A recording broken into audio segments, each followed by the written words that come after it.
Latest updates naman po tayo ngayon kay Main Mendoza. Marami na naman pong issue ang ibinabato kay Mengay. Marami na naman pong issue ang binabato dahil nga po masasabi natin na nanalo na naman po si Mengay ng award. Di po ba? Best Female Host. Nakakatuwa dahil syempre kapag nanalo si Mengay, maraming naiinis.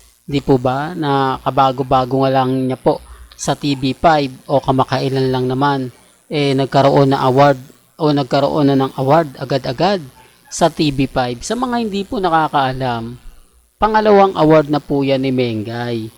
Nagkaroon po siya ng award sa Main Goals ASEAN Host International. Siya po yung naging best host. Kaya nga po nagkaroon ng season 3 ang Main Goals dahil din po kay Main Mendoza. Kaya yung mga award po na nakukuha ni Mengay, deserving niya po yan. Hindi yan kumbaga kusang pinromote yung nagbayad si Mengay na ganito, ganyan. Di po ba? Wala pong binayaran si Main kasi siya po yung tipo na talagang pinaghirapan niya po lahat ng mga nakukuha niya. Taliwas po sa mga sinasabi ng iba. Kasi gaya nga po no, yung mga gawain po nila ibinibintang kay Main. Si Main, may tumulong po ba mag-promote kay Main? May mga makinarya nga po ba para manalo si Mengay? Di po ba? Wala. Talagang ano lang, yung tipong nakikita lang po kasi yung husay at nakikita lang po yung galing. Hindi naman po ito bilihan ng mga boto eh.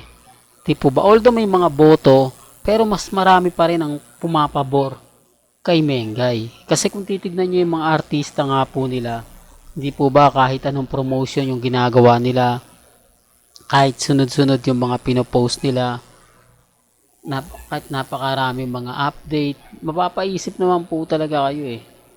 Di po ba? Sinasabi ko lang po ito para lang po sa kaalaman ng lahat, lalo na nga po sa mga dumadaan at bumibisita po sa channel ni Mr. Destiny. Kahit anong sabihin po nila, kahit anong gawin po nila, hindi po tayo nagpapa-apekto at never naman po ako nagpapadala. Kaya ang kita nyo kapag may mga pambabas po kay Mengay, andito po tayo para ipagtanggol siya, para ipakita yung suporta. Taliwas po sa mga gusto nila. Kasi sa totoo lang po, pag nawala kasi si Mengay sa TV5 o sa 8 Bulaga, sino nga po ba sa tingin nyo yung papalit bilang female host? Hindi po, para lang klaro. Yan ang hindi nila maintindihan. Madali lang magkaroon ng host. Madali lang magsabak. Pero, yung chemistry, ibig kong sabihin yung papaano makukuha mo yung audience, papaano mo makakakuha ka ng simpatya ng mga viewers, di po ba? Although sa audience, madali ka makakuha dahil ngingitian mo lang. Papaano yung viewers sa telebisyon? Kaya nga sabi sa inyo, mahirap doon. Hindi po porket lumabas ka sa TV, makukuha mo na yung gusto mo, sikat ka na, di po ba? Hindi. Kumbaga, lalo na po kapag hindi ka rin tinutulungan ng kapwa mo host. Yung tipong may mga maganda ka naman punchline. Ang problema kung paano siya i-deliver. Di po ba? Alam ko kung legit dabber cards ka, alam niyo agad yan. Di po ba? Nagkaroon na ng interview kay Jose, kay Wally, kay Paulo, paano nga po daw nila napaganda ang kumbaga barangay 1 for all for one. Yung nasa GMA 7 pa po sila. Sabi nga po nila wala talagang scripted dun sa kanila. Basta kung ano lang po yung lalabas sa kanila, kung ano lang po yung mga punchline, kung papaano tatanggapin at kung papaano i-deliver naman ng mas maganda. Gaya po ni Mengay at ni Jose, di po ba ni Wally, nila Paulo, Alan Kay, kapag ka sila nagbabatuhan ng punchline, maganda. Subukan mo sina Miles, si Atasha, hirap sila eh. Kahit si Bossing, di po ba, hindi nila agad-agad nagegets. Kaya kita nyo si Henyo Master Joey De Leon, malaki ang respeto kay Mengay.